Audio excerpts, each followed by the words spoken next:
Student welcome to next class of the organic chemistry. जैसा कि मैंने आपसे कहा था कि आज हम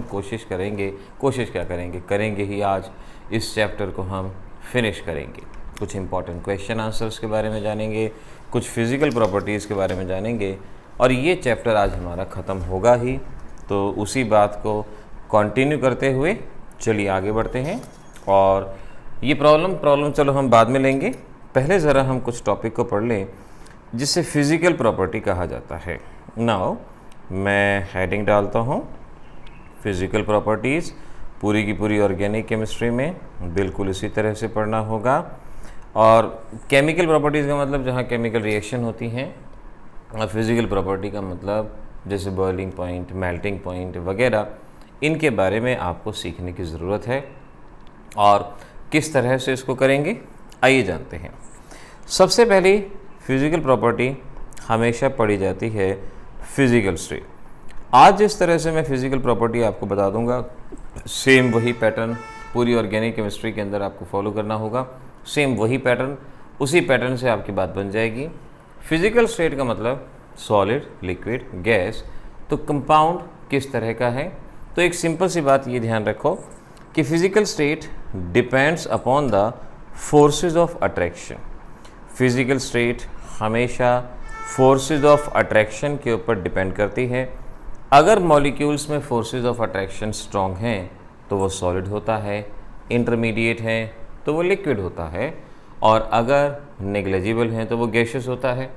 तो हम यहाँ पर हमेशा पहले हाइड्रोजन बॉन्ड को देखेंगे हमेशा, और अगर हाइड्रोजन बॉन्ड नहीं होगा तो वंडरवॉल, VW का मतलब वंडरवॉल आप पूरी तरह से लिखेंगे। Van der Waals force of attraction molecular mass के डायरेक्टली प्रोपोर्शनल होता है। मॉलिक्यूलर मास कह सकते हो, सरफेस एरिया कह सकते हो, साइज़ कह सकते हो, किसी भी तरह से आप उसको कंसिडर कर सकते हो। तो ध्यान रखो, force of attraction hydrogen bonding पे डिपेंड करता है। अब अल्काइल हैलाइड में हाइड्रोजन बॉन्ड तो होता नहीं है। जब हाइड्रोजन बॉन्ड नहीं होता तो वहाँ कौन से अट्रैक्शन होंगे? Van der Waals force of attraction. और van der Waals force of attraction size या मॉलिक्यूलर मास पे डिपेंड करता है।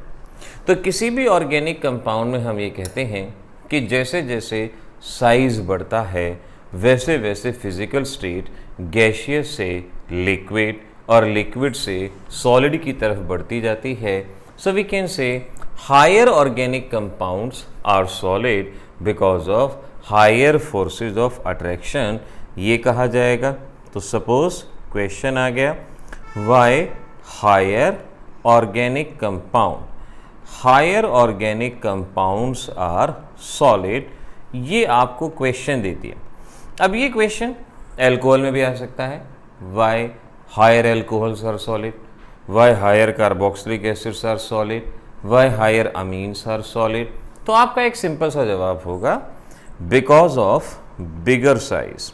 आप ऐसे ही लिखेंगे कि because of bigger size they possess high van der Waals force of attraction, they possess high van der Waals force of attraction, van der Waals force of attraction, और van der Waals force of attraction ज़्यादा होने की वजह से ही उनकी physical state solid होती है।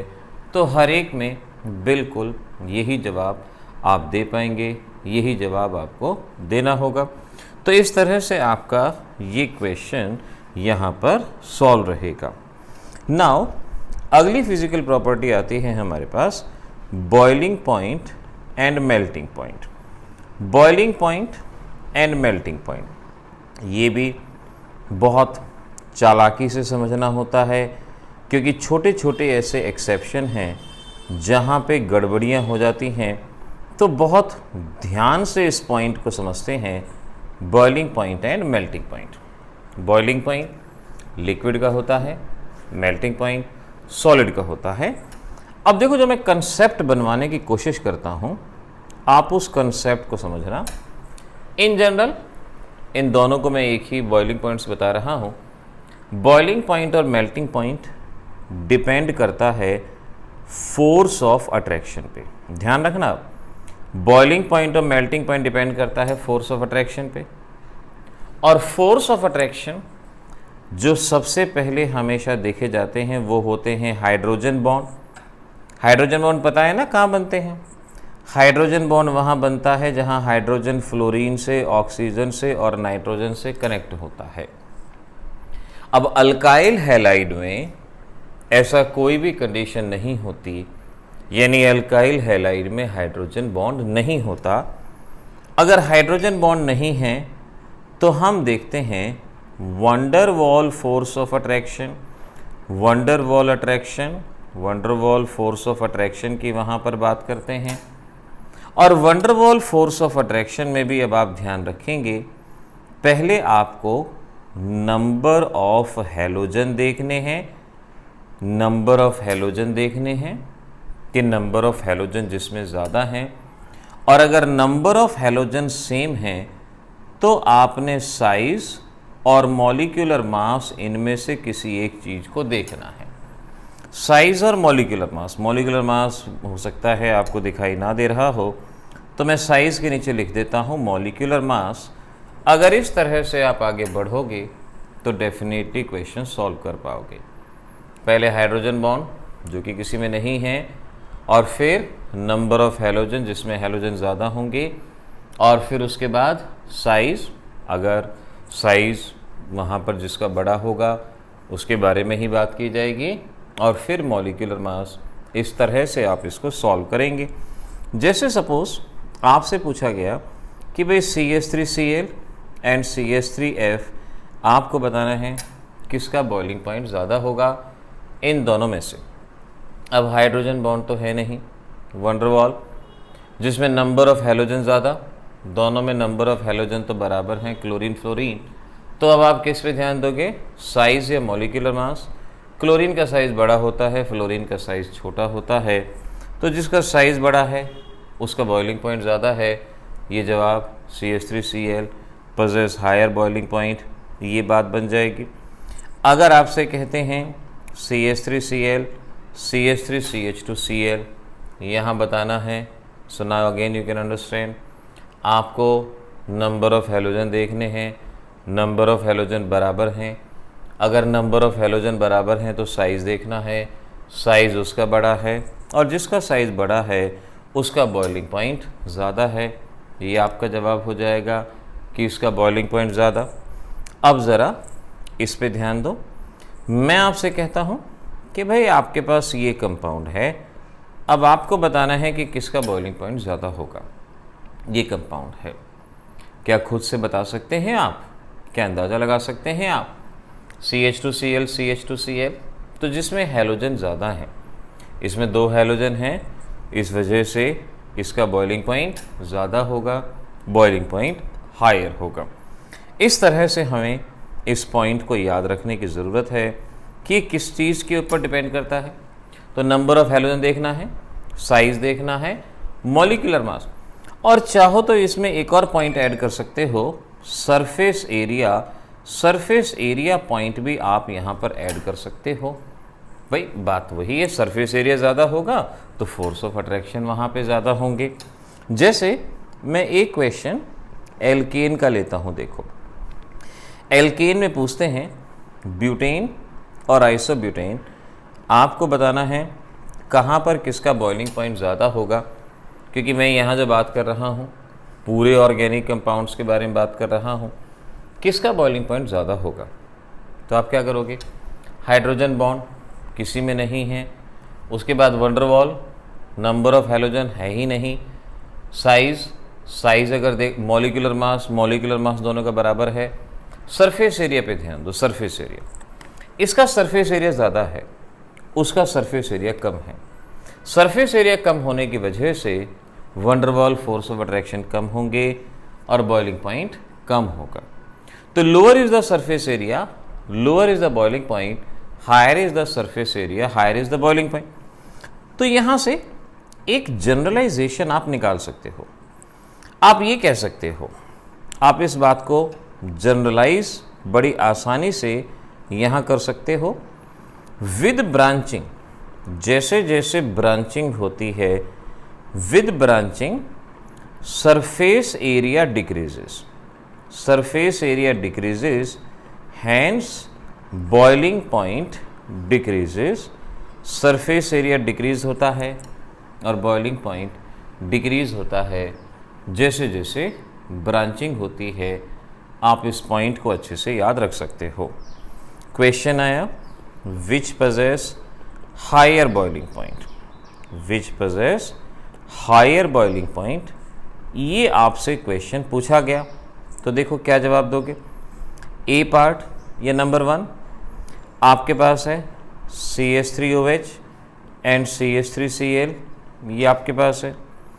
दूसरा आपके पास है क्लोरोबेंजीन, आइडोबेंजीन, ये आपके पास है। और ऐसे ही तीसरा CH3Cl एंड CHCl3, यहाँ बॉइलिंग पॉइंट आपको बताना है किसका ज़्यादा होगा। तो आप अपने फैक्टर्स को ध्यान रखो। पहले तो हाइड्रोजन बॉन्ड, यहाँ हाइड्रोजन बॉन्ड की कंडीशन है, जहाँ हाइड्रोजन बॉन्ड की कंडीशन है उसका बॉइलिंग पॉइंट ज़्यादा होगा क्योंकि वहाँ फोर्स ऑफ अट्रैक्शन। यहाँ हाइड्रोजन बॉन्ड की कंडीशन नहीं है तो wonder wall, number of halogen भी बराबर हैं। साइज़ देखो, आयोडीन का साइज़ बड़ा होता है, इसका बॉइलिंग पॉइंट ज़्यादा हो जाएगा। और अगले वाले में CH3Cl CHCl3, क्योंकि यहाँ पर नंबर ऑफ हैलोजन ज़्यादा हैं इस वजह से इसका बॉइलिंग पॉइंट ज़्यादा होगा। ये यहाँ पर कहा जाएगा बॉइलिंग पॉइंट ज़्यादा होगा। तो ऐसे आपने इन क्वेश्चंस को सॉल्व करना। अब देखो एक इसी के अंदर मैं ऐड कर देता हूँ। ये आपसे पूछ लिया गया कि यहाँ पर बताओ किसका बॉइलिंग पॉइंट ज़्यादा होगा। किसका बॉइलिंग पॉइंट? हाइड्रोजन बॉन्ड नहीं है, नंबर ऑफ हैलोजन सेम है, मॉलिक्यूलर मास सेम है, तो यहाँ ब्रांचिंग है। ब्रांचिंग से सरफेस एरिया कम होता है और कम सरफेस एरिया से बॉइलिंग पॉइंट कम, तो ज़्यादा बॉइलिंग पॉइंट इसका because of higher surface area. ये आपका जवाब बनेगा। बहुत ध्यान से, बड़े गौर से क्वेश्चन करना। अब मैं एनसीईआरटी का एक क्वेश्चन नंबर 10.6 इन टेक्स्ट एक्सरसाइज, आपको जो वर्कशीट दी गई है ना, वर्कशीट, ये शुरुआत में इन टेक्स्ट है। यहाँ है क्वेश्चन नंबर 10.6। अपनी कॉपी में इसको लिख लेना है आपको।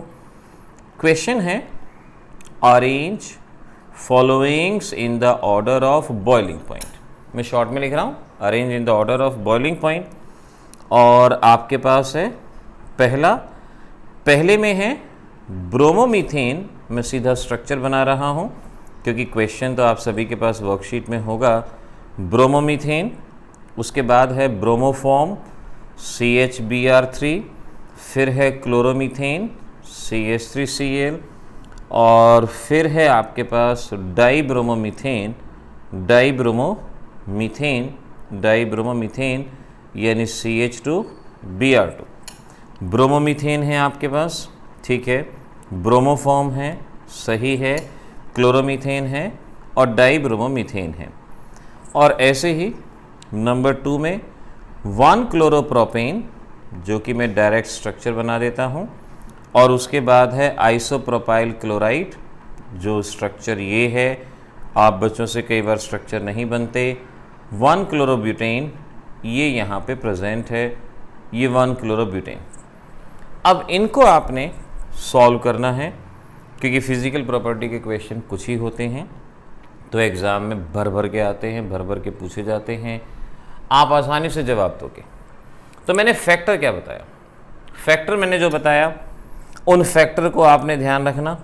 मैंने कहा था boiling point force of attraction पे, जो कि पहले हाइड्रोजन बॉन्ड देखते हैं, ना हो तो वंडर वॉल अट्रैक्शन देखते हैं। वंडर वॉल में एक्चुअल स्पेलिंग WAAL आता है, लेकिन आजकल WALL भी चलता है। फिर हम नंबर ऑफ़ हैलोजन देखते हैं। नंबर ऑफ़ हैलोजन अगर सेम है तो हम साइज़ देखते हैं, मॉलिक्यूलर मास देखते हैं, और हम सरफेस एरिया को भी ध्यान में रखते हैं। जितना सरफेस एरिया ज़्यादा होगा उतना बॉइलिंग पॉइंट ज़्यादा होगा। अब फर्स्ट केस में देखो, सबसे पहले हाइड्रोजन बॉन्ड तो है ही नहीं, सीधा नंबर ऑफ़ हैलोजन। इसके अंदर नंबर ऑफ़ हैलोजन सबसे ज़्यादा हैं CHBr3, जिसमें हैलोजन ज़्यादा होंगे। इसका ये तो हो गया।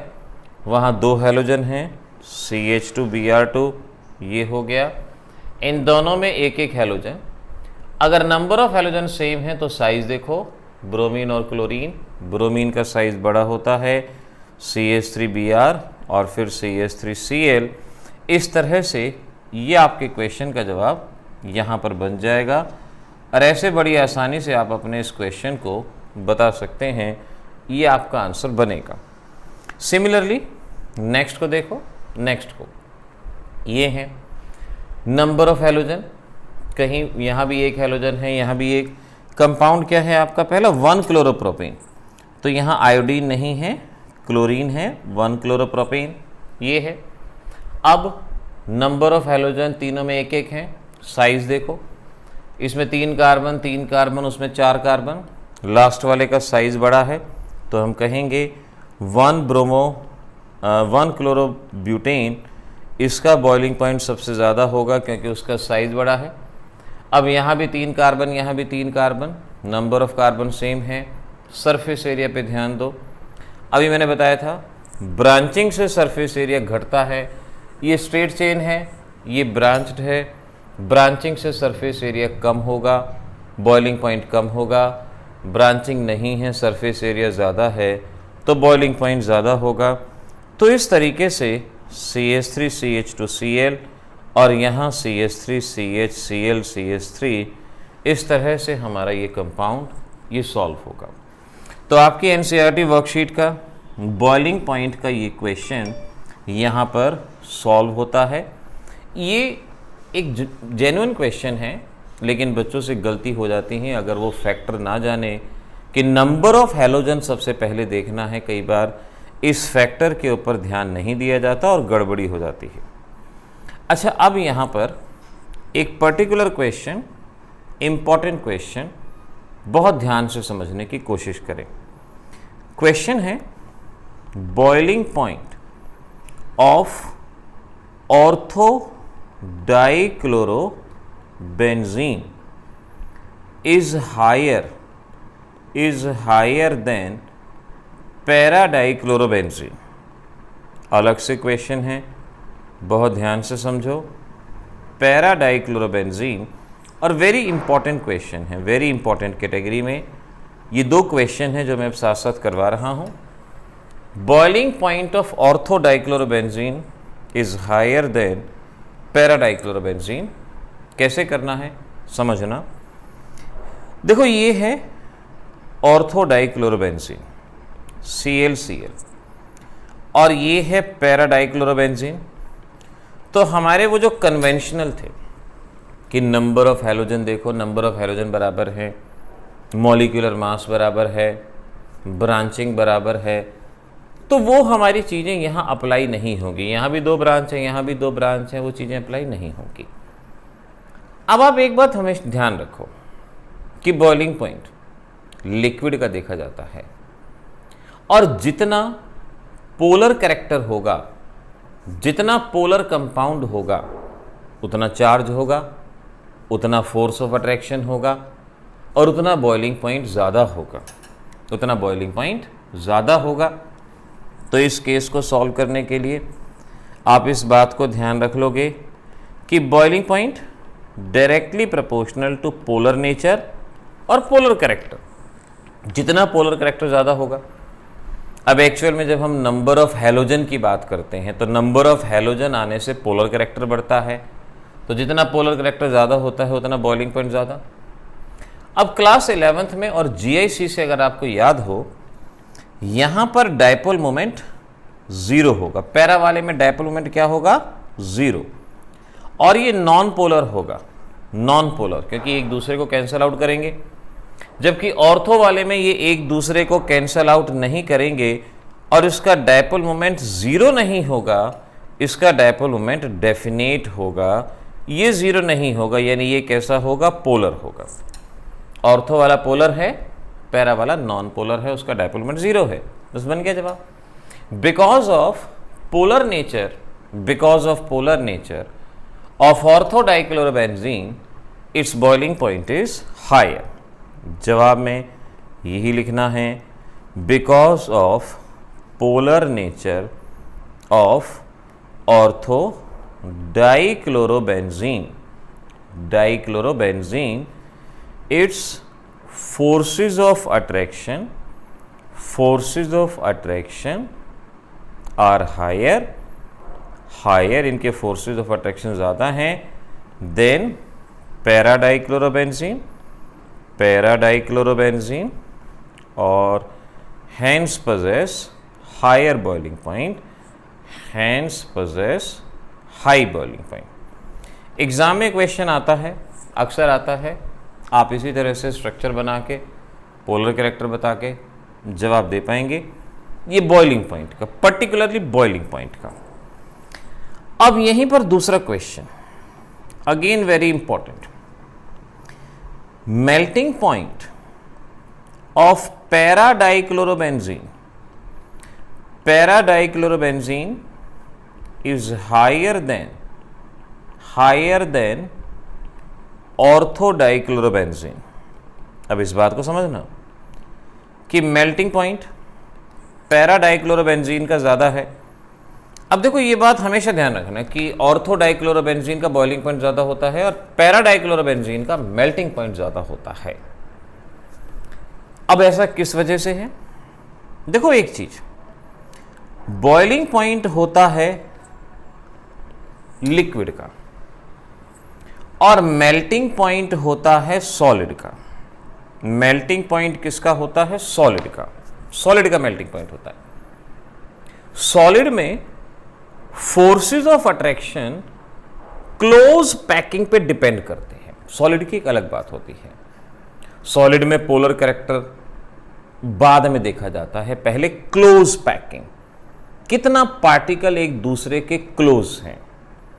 जैसे होता है ना डायमंड और ग्रेफाइट, डायमंड में भी कार्बन है, ग्रेफाइट में भी कार्बन है, लेकिन फोर्सेस ऑफ अट्रैक्शन किस में ज्यादा होते हैं? डायमंड, क्योंकि क्लोज पैकिंग होती है, पार्टिकल एक दूसरे के बहुत नजदीक प्रेजेंट होते हैं, और जहां क्लोज पैकिंग होगी, पार्टिकल नजदीक होंगे, वहां फोर्स ऑफ अट्रैक्शन ज्यादा होगा। जैसे अगर मैं para-dichlorobenzene लूं, सॉलिड स्टेट में क्या होगा?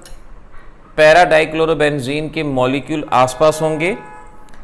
लेट मैं यहां पर ये कहता हूं कि भाई ये एक para-dichlorobenzene है, ये दूसरा para-dichlorobenzene है, ऐसे ही ये ortho-dichlorobenzene है और इसके नेबर में एक और ortho-dichlorobenzene है।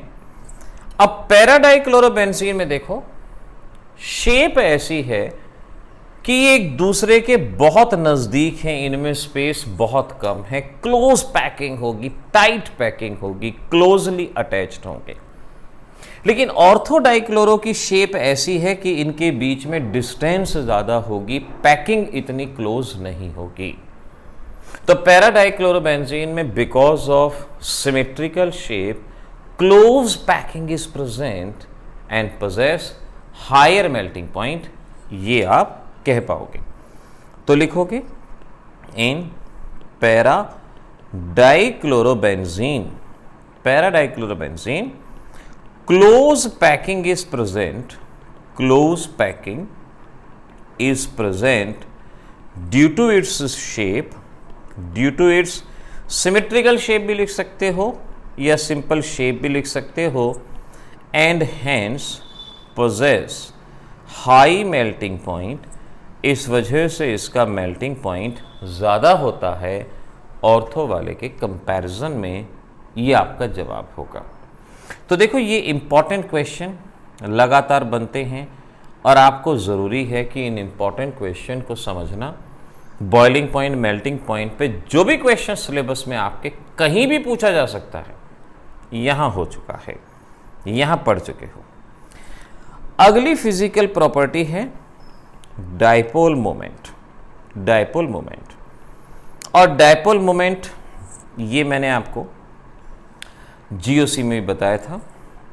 Directly proportional to plus I effect, inversely proportional to minus I. Simple सी बात।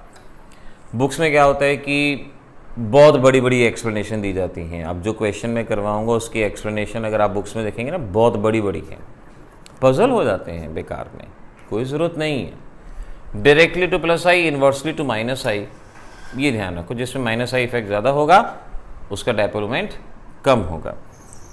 जैसे मैं आपसे कहता हूँ CH3F और CH3Cl, या CH3F की बजाय मैं यहाँ CH3Br CH3Cl, ये मैं एग्जाम्पल लेता हूँ। पूछा कि किसका डायपोल मोमेंट ज़्यादा है। अब इन दोनों कंपाउंड में CH3 ग्रुप सेम है तो इसका इफेक्ट तो नहीं देखना, हैलोजन अलग अलग है। जिसका माइनस आई इफेक्ट कम होगा उसका डायपोल मोमेंट ज़्यादा होगा। माइनस आई इलेक्ट्रोनेगेटिविटी पे डिपेंड करता है। ब्रोमीन की इलेक्ट्रोनेगेटिविटी कम होती है, माइनस आई इफेक्ट कम होगा और डायपोल मोमेंट ज़्यादा होगा। तो CH3Br इस तरह से आप जवाब दे पाएंगे कि यहाँ पर आप ये बात बता पाएंगे कि माइनस आई इफेक्ट कम होने की वजह से इसका बॉइलिंग पॉइंट ज़्यादा होगा। ये जवाब यहाँ पर आप दे सकते हैं। एग्ज़ाम में ऐसे ही एक इम्पॉर्टेंट क्वेश्चन आता है, arrange in the order of dipole moment, arrange in the order of dipole moment. ये बड़ा फेमस क्वेश्चन है। CH3Cl, CH2Cl2 और CHCl3 इस तरह से, और बल्कि मैं यहाँ पर CH3Cl हो गया, CHCl3, CH2Cl2 हो गया, ये ले लिया। अब ये बताना है आपको, एक क्लोरीन यानी एक माइनस आई, दो माइनस आई, तीन माइनस आई, जिसमें माइनस आई इफेक्ट ज़्यादा होगा उसका डायपोल मोमेंट कम होगा। तो बस माइनस आई यहाँ कम है तो डायपोल मोमेंट CH3Cl इस तरह से, CH2Cl, Cl2 और फिर आपका जवाब CHCl3। ये जवाब आपका यहाँ पर बनेगा। इस तरह से आप अपने इस क्वेश्चन का जवाब दे सकते हैं। डायपोल मोमेंट के इस क्वेश्चन को इस तरह से समझाया जाएगा। अब यहाँ पर मैं एक NCERT का क्वेश्चन करता हूँ और बहुत फेमस क्वेश्चन है। NCERT एक्सरसाइज में question number 10.12 NCERT exercise back side पे गिवन है। और देखो इसमें कहा है, question number 1, explain why.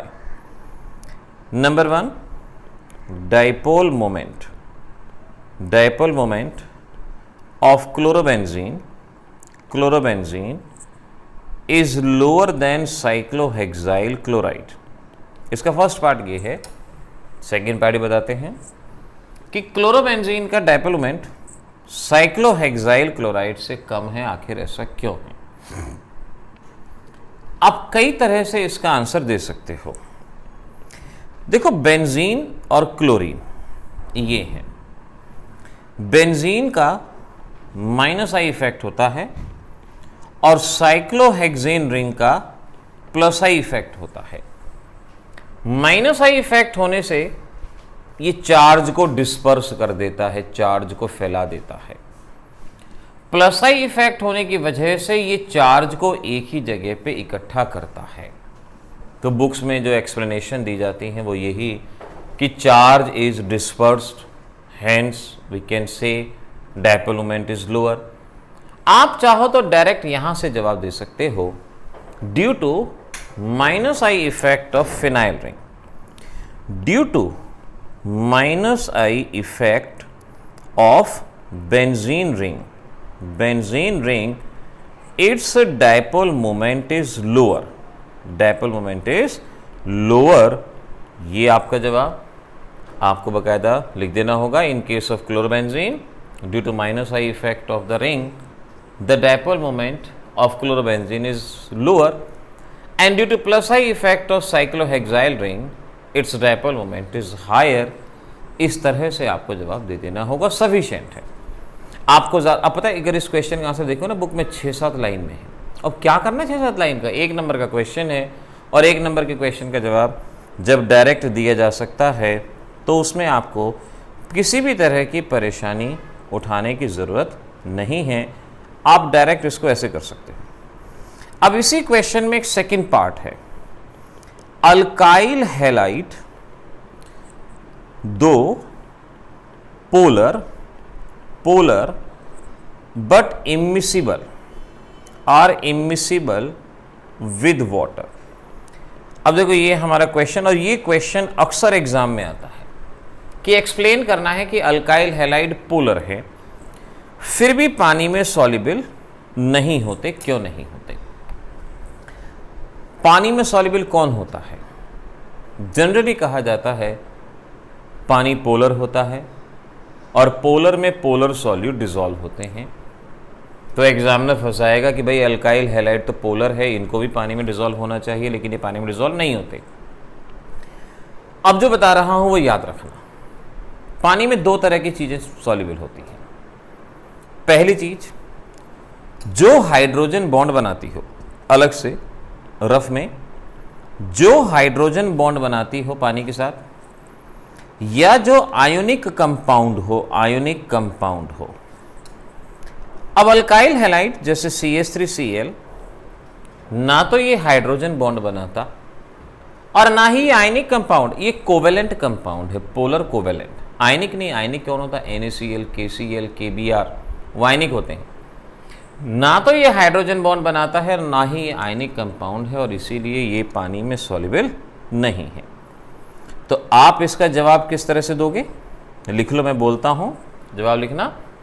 Because alkyl halides do not form hydrogen bond and they are covalent in nature, that is why they are not soluble in water. Yeah, neither they are ionic nor they form hydrogen bond, that is why they are not soluble in water. आप इस तरह से भी इस question का जवाब दे सकते हो, ये बात यहाँ पर बन जाएगी ऐसे। तो फिजिकल स्टेट हो गया, बॉइलिंग पॉइंट, मेल्टिंग पॉइंट हो गया, और उसके अलावा ये डायपोल मोमेंट के ऊपर क्वेश्चन हो गया। ये यहाँ पर आपसे क्वेश्चन अक्सर पूछ लिए जाते हैं, बताने हैं आपको, और ये आप इनको बता ही सकते हो, ये हो जाएगा। अब देखो इसमें एक क्वेश्चन है, क्वेश्चन नंबर 10.21 जो मैंने सबसे पहले लिखा हुआ था, क्वेश्चन नंबर 10.21। अब ये वर्ल्ड प्रॉब्लम होती है, वर्ल्ड प्रॉब्लम। पूरी ऑर्गेनिक में 5 या 6 ऐसी प्रॉब्लम हैं और आपको 5-6 प्रॉब्लम करनी है। हर चैप्टर में से एक है, 1-1, 2-2। एल्डिहाइड में 2 हैं, बाकी में 1-1 हो जाती है। अब ये वर्ल्ड प्रॉब्लम जब आती है ना कि भाई इसने A दिया, B दिया, C दिया, तो बच्चा परेशान हो जाता है। सिर्फ वही प्रॉब्लम करनी है जो आपकी NCERT बुक में है। अब जब ऐसी प्रॉब्लम आती है ना, तो सबसे पहले तो आपको एक एक लाइन को ढंग से पढ़ना है, और फिर जो जो रिएक्शन कहते जा रहे हैं वो रिएक्शन करते जाओ। ये मत देखो कि उसने और क्या कहा है, कि ये उसका आइसोमर है, क्या है क्या नहीं, छोड़ो उसको, रिएक्शन करते जाओ। जैसे देखो, प्राइमरी अल्काइल हैलाइड C4H9। पहले तो इस बात पे ध्यान दो कि C4H9 प्राइमरी अल्काइल हैलाइड है। अब आइसोमर्स में मैंने आपको स्ट्रक्चर बनाना सिखाया है, C4H9Br। तो आप क्या करेंगे, 4 कार्बन और ब्रोमीन लगा देंगे, यही सिखाया था मैंने आइसोमेरिज्म में। वैलेंसी के हिसाब से हाइड्रोजन लगाएंगे, 9 हाइड्रोजन है, 3 इधर, 2 इधर, 2 इधर, 2 इधर, इस तरह से। तो मैं डायरेक्ट ही इसका स्ट्रक्चर लिखता हूँ। तो हमारा कंपाउंड हो गया CH3 CH2 CH2 CH2Br। ये हमारा कंपाउंड है A, दिस इज A। इसको लिख देते हैं कि भाई ये हमारा A है। Reacts with KOH alcoholic to form B। बस सीधा लिखते जाओ जो कहा है। भाई ये कहते हैं कि ये KOH एल्कोहलिक के साथ रिएक्ट करता है। अब KOH एल्कोहलिक की रिएक्शन आप अच्छे से जानते हो, KBr बाहर जाएगा, साथ वाले से HOH बाहर जाएगा, HOH बाहर जाएगा। ऐसे में कोई रीअरेंजमेंट वगैरह दिखाने की ज़रूरत नहीं होती, सिंपल डायरेक्ट। और इस तरह से यहाँ पर पाई बॉन्ड बनेगा, और ये हम समझ सकते हैं ये हमारे पास कंपाउंड बनेगा, और इस कंपाउंड को क्या कहा गया, B। So this is the B compound, ये बन गया compound B। When reacts with HBr it give compound C। Compound B पे HBr का अटैक हो रहा है और वो कंपाउंड C दे रहा है। HBr पाई बॉन्ड है, Markovnikov of addition, pi bond टूटेगा, ब्रोमीन इधर, हाइड्रोजन इधर, और इस तरीके से CH3 CH2 CHBr CH3 ये हमारे पास फॉर्म होगा। ये बन गया, ये बन गया, दिस इज कंपाउंड C, ये है। फिर कहा कि which is an isomer of A। देखो ये और ये आइसोमर क्या होते हैं? कंपाउंड जिनका मॉलिक्यूलर फार्मूला सेम हो लेकिन स्ट्रक्चर अलग हो। इसका मॉलिक्यूलर फार्मूला है C4H9Br और इसका भी C4H9Br। C4H9Br दोनों का मॉलिक्यूलर फार्मूला सेम है, लेकिन ये 1 ब्रोमो है और वो 2 ब्रोमो है, तो ये आपस में एक दूसरे के आइसोमर हैं। हम ठीक जा रहे हैं बिल्कुल। When A reacts with sodium, अच्छा आगे क्या कहा? Which is an isomer of A? When A reacts with sodium, it give compound D। Way A है, A नहीं है, आई थिंक यहाँ ये मिसप्रिंट है। When this is C, when C reacts with sodium matter, it give compound D। C he react कर रहा है ना, और ये एक बार मैं देख लेता हूँ।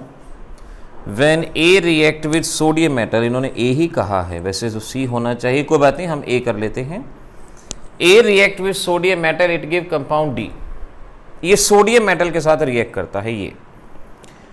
अब सोडियम के साथ जो रिएक्शन है उसे कहते हैं वर्ड्स रिएक्शन। वर्ड्स रिएक्शन, अब वर्ड्स रिएक्शन आपने पढ़ी है, 2 मॉलिक्यूल लो और इसमें वर्ड्स रिएक्शन करवा दो। मैं डायरेक्ट प्रोडक्ट लिख देता हूँ वर्ड्स रिएक्शन का, आप अलग से भी करवा के देख सकते हो।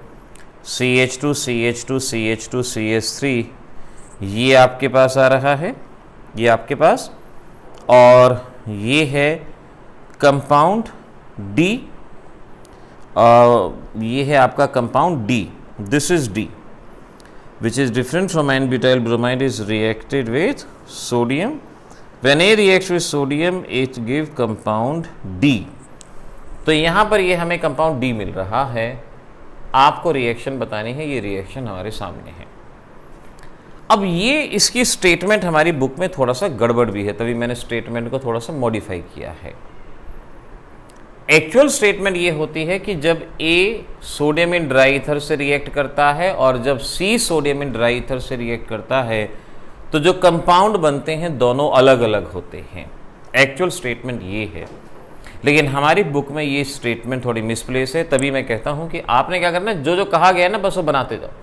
तभी मैंने यहाँ पहले C लिखा था, क्योंकि एक्चुअल स्टेटमेंट में C था जो रिएक्ट कर रहा था, लेकिन उन्होंने कहा कि चलो A है तो स्टेटमेंट के हिसाब से A हमने कर दिया, और इस तरह से हमने अपने प्रोडक्ट बना दिए।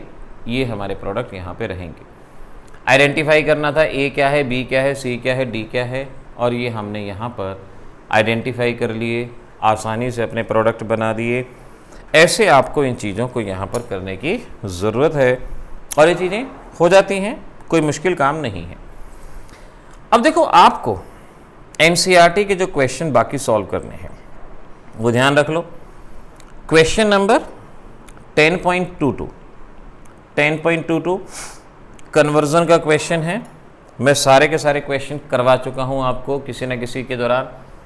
आपने ये क्वेश्चन नंबर 10.22 करना है। N-butyl क्लोराइड एल्कोहलिक KOH के साथ रिएक्ट करता है, क्या बनेगा? Bromobenzene with magnesium, Grignard reagent वाला। ये सभी के सभी आपने किए हैं। ऐसे ही बिल्कुल एक शार्प एज के लिए 10.19 इस क्वेश्चन को सॉल्व कर लेना। 10.19 इसमें भी कन्वर्जन है और मैक्सिमम कन्वर्जन आप कर चुके हैं। जो कन्वर्जन ना हो बेशक से आप मुझसे पूछना, लेकिन इतना ध्यान रख लो कि फंक्शन ऑफ रिएजेंट वाली शीट अगर साथ में रखोगे तभी आप इन कन्वर्जन को आसानी से कर पाओगे, ये आपको ध्यान रखना है। होमवर्क में 10.16 ये क्वेश्चन है। SN1 SN2 में रिएक्ट करना, SN2 में रिएक्ट करना। SN2 में आपको सिखा रखा है inversely proportional to stability of carbocation. तो जो प्राइमरी कार्बोकेटायन है, सेकेंडरी है वगैरह, उससे आपने इस क्वेश्चन को करना है। एक क्वेश्चन में बच्चे फंसते हैं, वो मैं करा देता हूँ। क्वेश्चन नंबर 10.15 कहा है give mechanism of NBuBr plus KCN और इथाइल एल्कोहल की प्रेजेंस में टू गिव NBuCN। ये कहा इस रिएक्शन का मैकेनिज्म पूछा गया है। देखो Bu का मतलब ब्यूटाइल, ये ब्यूटाइल ब्रोमाइड है। ब्यूटाइल ब्रोमाइड का मतलब ये हुआ कि CH3 CH2 CH2 CH2 Br ये है। KCN से रिएक्शन हो रही है, आपको मैकेनिज्म बताना। अब इसमें यही गड़बड़ है कि मैकेनिज्म बताएं तो क्या बताएं। तो अब आप इसको, एग्जामिनर क्या चाहता है, एग्जामिनर ने लिखा नहीं, वरना एग्जामिनर को ना ये क्वेश्चन सही ढंग से देना चाहिए था कि SN2 मैकेनिज्म बताओ, SN1 मैकेनिज्म बताओ। प्राइमरी हैलाइड है, प्राइमरी हैलाइड में SN2 मैकेनिज्म होता है। आप देखो इसको कैसे करोगे वो आप सीख लो। आपको SN2 मैकेनिज्म याद होगा ना, सिंगल स्टेप रिएक्शन होती है, कैसे करना जरा सीख लेना।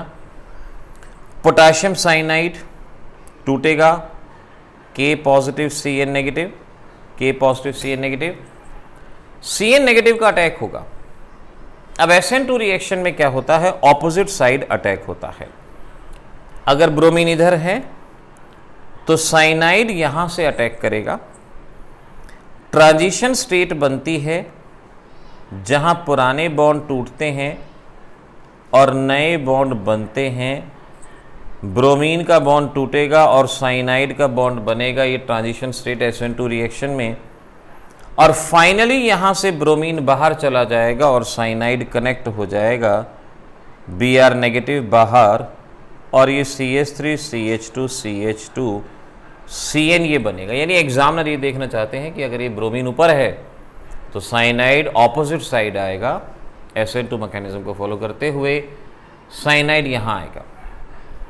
Br नेगेटिव और K पॉजिटिव, बेशक से दिखाना चाहो तो K positive Br negative, KBr यहां से बाहर चला जाएगा। तो बड़े ध्यान से, ये एग्जामिनर को या बुक की मिस्टेक है, ये NCERT बुक की मिस्टेक है कि क्वेश्चन पूरी तरह से नहीं लिखा, इनकम्प्लीट लिखा है। तो आप साइनाइड को अपोजिट साइड से अटैक दिखाओगे, Br नेगेटिव बाहर, ये कनेक्ट, इस तरह से आपका इक्वेशन यहाँ पे पूरा होगा। इस वर्कशीट के सभी क्वेश्चंस मैंने आपको जो जो इम्पोर्टेंट थे सभी या तो करवा दिए हैं या आपको होमवर्क में दिए हैं। क्वेश्चन नंबर 10.9 इन टेक्स्ट एक्सरसाइज रिएक्शन कंप्लीशन का बहुत आसानी से कर सकते हो। तो ये होमवर्क में दिए गए 3 ये क्वेश्चन और एक NCERT इन टेक्स्ट का 10.9, ये आप क्वेश्चन ज़रूर करोगे क्योंकि आपसे हो जाएंगे, क्योंकि मैं बीच में करवा चुका हूँ। और जो नहीं होगा बेशक से फील फ्री टू आस्क, आप पूछ सकते हैं, कोई भी किसी भी तरह की कोई प्रॉब्लम नहीं है। मिलेंगे अगली क्लास में नए चैप्टर के साथ, तब तक के लिए ऑल द बेस्ट।